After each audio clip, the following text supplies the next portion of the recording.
Goles.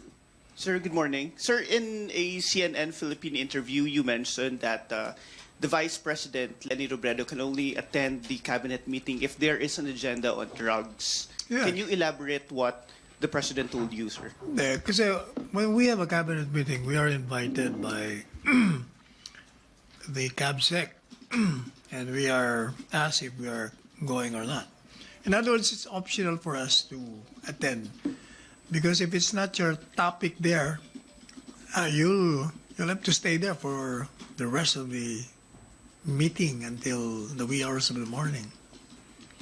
Kung hindi ka naman kasama dun sa agenda, mas masaya siguro kung hindi ka na-attend. Kaya that's why I said, you should be thankful. Pupunta ka lang kung, alam mo, topic mo. Is there a recent invitation, sir, for the Vice President to attend the cabinet meeting? Is there what? A recent invitation from Wala the pa. President? Sabi ni Presidente, I'll invite her myself. May follow-up doon? Joyce.